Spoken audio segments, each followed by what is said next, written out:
नमस्कार, मैं हूं धर्मेंद्र। आप देख रहे हैं ऑनलाइन न्यूज इंडिया। क्या हमारी देश की सेना किसी के सामने झुक सकती है, किसी के सामने दबाव में आ सकती है? जवाब एक है, बिल्कुल नहीं, कदापि नहीं। हमारी देश की सेना मजबूत है, सक्षम है हर तरीके से उसके सामने जो कोई भी हो उसको मुंह तोड़ जवाब देने में। लेकिन एक ट्वीट ऐसा हुआ डिफेंस, मैं आपको ट्वीट दिखाऊंगा। ये पीआरओ जम्मू डिफेंस की तरफ से एक ट्वीट होता है और उस ट्वीट के ऊपर कुछ लोगों ने सवाल उठाए, कुछ लोगों ने, और उसके बाद में वो ट्वीट ना जाने क्यों जो है वो डिलीट कर दिया गया। और ये जवाब जो है अब देना चाहिए कि आखिरकार ये ट्वीट डिलीट क्यों किया गया और इस ट्वीट में था क्या ऐसा जो उस ट्वीट को डिलीट करना पड़ गया। कई सारे सवाल खड़े हो रहे हैं और इसी के इर्द गिर्द जो है एक ऐसी खबर जो है ये दिखा रही है कि मौजूदा हालात में जो कुछ आज देश भर में हो रहा है तो क्या वो चीजें सेना तक पहुंच रही हैं। एक बड़ा सवाल खड़ा हो रहा है। खबर आप देखिए, मैं आपको खबर दिखाऊंगा, लेकिन उससे पहले स्वाति मिश्रा का एक ट्वीट आप देखिए। स्वाति मिश्रा ने क्या लिखा है? सेना ने एक ट्वीट डिलीट किया, पता है उसमें क्या था? उसमें लिखा था कि सेक्युलरिज्म की परंपरा को बरकरार रखते हुए इंडियन आर्मी ने डोडा में इफ्तार आयोजित किया। इसकी सुरेश चौहान के समेत तमाम नफरती लोगों ने घृणित आलोचना की। कभी हार न मानने का जज्बा रखने वाली सेना ने नफरत के आगे झुक रही है क्या? ये इन्होंने सवाल पूछा है। अब मैं आपको ट्वीट दिखाता हूं। ये आप देखिए, PRO defence Jammu verified handle है और इस वेरीफाइड हैंडल के जरिए जो है वो इसमें ये ट्वीट किया जाता है और 4 फोटो इसमें लगाई जाती है। और इस ट्वीट में अंग्रेजी में यही लिखा है कि हम अपने सेकुलरिज्म को, जो हमारे देश में, जो हमारे संविधान में लिखा हुआ है, सेकुलरिज्म को हम आगे बढ़ाते हुए इफ्तार पार्टी, रोजा रमजान चल रहा है और रमजान के बाद में शाम को इफ्तारी देने का जो रिवाज होता है उसको निभाने का काम कर रहे हैं। और इंडियन आर्मी जो है वो यहाँ पर डोडा में ये कार्यक्रम करती हुई जो है वो नजर आ रही है। और इसमें इन्होंने होम मिनिस्टर को टैग किया है और अलग अलग जो है वो डिफेंस मिनिस्टर को टैग किया है। ये सारी चीजें जो है वो सेना ने यहां पर की है। नीचे की जो 4 फोटो हैं, अब अलग से एक फ्रेम में चारों फोटो आप देखिए। यही चारों फोटो जो है वो कुछ लोगों को पसंद नहीं आई। डिफेंस, हमारी जो सेना है वो इस बात को कह रही है कि हम सेकुलरिज्म को आगे बढ़ाते हुए इफ्तार पार्टी दे रहे हैं। और यहां पर जो फोटो आप देख रहे हैं, 4 फोटो, और इस 4 फोटो में जो टोपी लगाए हुए जो मुस्लिम समुदाय के लोग हैं वो कुछ लोगों को पसंद नहीं आए और कुछ लोगों को जो है पसंद नहीं आए। और उसके बाद में जो है वो यहां पर सवाल खड़े किए जाने लगे। अब उसके बाद में दूसरा स्क्रीनशॉट आप देखिए, जो ये ट्वीट किया गया था, ये 4:35 पर 21 तारीख को ट्वीट किया गया था, लेकिन अब आप देख रहे हैं ये ट्वीट डिलीट हो चुका है। क्या कहेंगे इसको आप? लेकिन इसके ऊपर सवाल किसने खड़े किए थे मैं आपको दिखाता हूं। इसके ऊपर सवाल देखिए आप, ये सुरेश चौहान के का ट्वीट आप देखिए। सुरेश चौहान के ने क्या लिखा है? अब यह बीमारी भारतीय सेना में भी घुस गई है, दुखद है।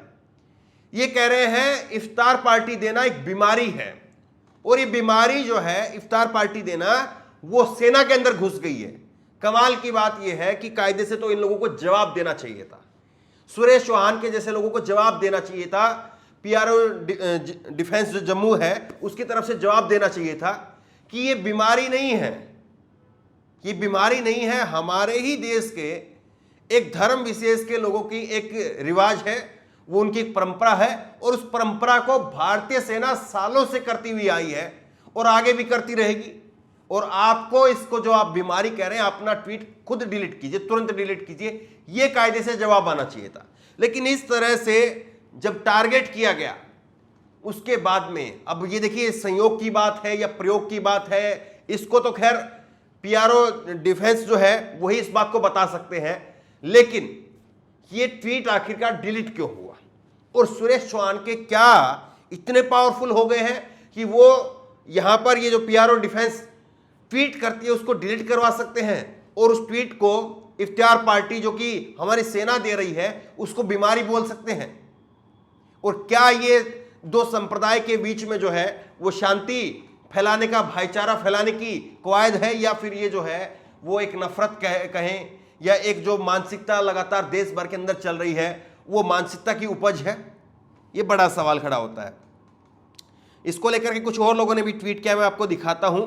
ये आप देखिए, डॉक्टर पूजा त्रिपाठी इन्होंने ट्वीट किया है, भारतीय सेना, इन्होंने भारतीय सेना को टैग किया है, और कोई इफ्तार का ट्वीट क्यों डिलीट करना पड़ा, शौर्य पराक्रम और आपसी भाईचारे की मिसाल, भारतीय सेना अब सुरेश चौहान के जैसे दो कौड़ी नफरती चुनटों के आगे झुक रही है।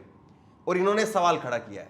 अब कायदे से वाकई ये सवाल खड़ा हो रहा है, क्योंकि पीआरओ डिफेंस के जब आप इस ट्विटर हैंडल पर जब आप जाएंगे तो उसके बाद में अब ये ट्वीट जो है वो गलती से भी डिलीट हो सकता है, या किसी और वजह से भी जो है उन्होंने डिलीट किया हो सकता है कि इसके पीछे सुरेश चौहान के या जिस तरह की बातें कही गई हो वो ना हो, लेकिन कम से कम जो आयोजन हुआ था, जो इफ्तार पार्टी दी गई थी, उसका दोबारा से कोई ट्वीट करना चाहिए था, या वो पहले वाला ट्वीट क्यों डिलीट कर दिया गया, इसके ऊपर कोई सफाई आनी चाहिए थी, ये होना चाहिए था कायदे से।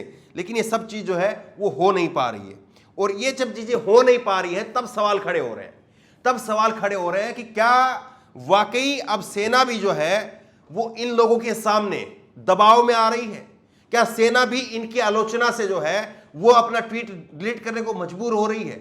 एक बड़ा सवाल खड़ा हो रहा है, और ये सवाल मैं नहीं उठा रहा हूं, ये सवाल सोशल मीडिया पर जो बड़े बड़े नामचीन पत्रकार हैं, जिनकी कलम सरकार के सामने, जिनकी कलम इन नफरती चिंटों के सामने नहीं झुकी है, वो लोग इस सवाल को खड़ा कर रहे हैं। एक और ट्वीट मैं आपको दिखाता हूं, निखिल है, ललन टॉप के पत्रकार हैं, इन्होंने ट्वीट किया है, बंदर को नचाने में मजा नहीं आता, उसे मदारी नचाता है। एंकर के ट्वीट का उतना वजन नहीं था जितना मौन सहमति का था। जिन राजनाथ सिंह को दुनिया जानती है वो कम से कम इस बात की कड़ी निंदा तो करते ही, लेकिन अब सबने राज का वो गाना रट लिया है। राज की बात को राज रहने दो, वो सारी बातें जो है वो इस बात को कह रहे हैं। आप ये बताइए कि राजनाथ सिंह देश के गृह मंत्री, देश के रक्षा मंत्री हैं, तो रक्षा मंत्री साहब को ये बताना चाहिए कि आखिरकार जो है ये क्यों हुआ है, और क्या इफ्तार पार्टी, राजनाथ सिंह तो खुद जो है वो इफ्तार पार्टी में जाते रहे हैं। राजनाथ सिंह की आपको इंटरनेट पर ढेरों तस्वीरें आपको मिल जाएंगी जब वो मुस्लिम टोपी लगा करके जो है वो इफ्तार पार्टी में जाते रहे हैं। और अभी 2 दिन पहले ही, अभी कल की खबर में आपको बताता है, आपने देखी होगी चैनल पर, कल ही जो है वो खबर आई थी, कल खबर आई थी कि बिहार के अंदर नीतीश कुमार और विपक्षी पार्टी के नेताओं ने, और शहनवाज हुसैन जो भारतीय जनता पार्टी के नेता हैं, केंद्र में मंत्री भी रहे हैं, वो खुद इफ्तार पार्टी में गए और उन्होंने वहां पर टोपी लगाई। तो सवाल खड़ा ये हो रहा है कि आखिरकार ये कौन लोग हैं, और आखिरकार ये सेना ने जो ट्वीट किया कि हम सेकुलरिज्म को आगे बढ़ाते हुए जो है वो इफ्तार पार्टी का आयोजन कर रहे हैं, तो ये ट्वीट आखिरकार डिलीट क्यों करना पड़ा, बहुत बड़ी बात है। और इस बात के लिए जो है वाकई सवाल उठ रहे हैं, तो उन सवालों के जवाब में जो है वो आना चाहिए। देखिए, वसीम अकरम त्यागी का एक ट्वीट आपके सामने और रख रहा हूं, सवाल किया है उन्होंने, और इसमें टैग किया है ये पीआरओ डिफेंस को, जम्मू को टैग किया है। उन्होंने लिखा है कि सवाल यह है कि पीआरओ डिफेंस जम्मू से है, उसने ऐसी कुंठित मानसिकता वाले देशद्रोही शख्स से पर एक्शन लेने की बजाय ट्वीट डिलीट क्यों किया। नफरती कुंठाग्रस्त सुरेश चौहान के खिलाफ डिफेंस मिनिस्ट्री को जो है वो एक्शन लेना चाहिए। तो ये जो है वाकई बड़ा सवाल हो रहा है, क्या सुरेश चौहान की वजह से ट्वीट डिलीट हुआ है या कोई और अन्य वजह से हुआ है, और अगर अन्य वजह से हुआ है तो इस पर सफाई आनी चाहिए थी, और अगर सुरेश चौहान की वजह से हुआ है तो वाकई शर्मनाक है। तो बहरहाल इस खबर को आगे तक पहुंचाइए ताकि लोगों को पता चले कि क्या कुछ जो है वो चीजें हो रही हैं, और जो चीजें अभी यहां तक होती थी, जो नेता अभी मुस्लिमों का नाम लेने से बचते थे, या जो मुस्लिम कद्दावर नेता है उनको अपने साथ मंचों पर बैठाने से बचते थे, या टोपी, मुस्लिम टोपी जो है वो पहनने से बचते थे, तो क्या उस तरह की चीजें जो है वो अब अलग अलग क्षेत्र में भी होनी शुरू हो गई है। एक बड़ा सवाल खड़ा हो रहा है और ये लोगों तक पहुंचना चाहिए। तो बहरहाल इस वीडियो को, इस खबर को आगे तक पहुंचाइए। इस खबर को लेकर, इस वीडियो को लेकर आपकी जो भी राय हो नीचे कमेंट बॉक्स में अपनी राय जरूर लें, और इस खबर में, इस मामले में आगे अगर कोई अपडेट आती है, पीआरओ डिफेंस जम्मू की तरफ से अगर कोई अपडेट आती है तो वो भी आपको जरूर बताएंगे। इस खबर को लेकर, इस वीडियो को लेकर आपकी जो भी राय हो नीचे कमेंट बॉक्स में अपनी राय जरूर दें, और इसी तरह की तमाम खबरों के लिए ऑनलाइन न्यूज़ सब्सक्राइब करें, साथ में जो बेल आइकन घंटी उसको जरूर दबाएं ताकि जैसी वीडियो अपलोड करें उसकी नोटिफिकेशन आपको तुरंत मिल सके। धन्यवाद। चैनल को सब्सक्राइब करें और घंटी जरूर दबाएं।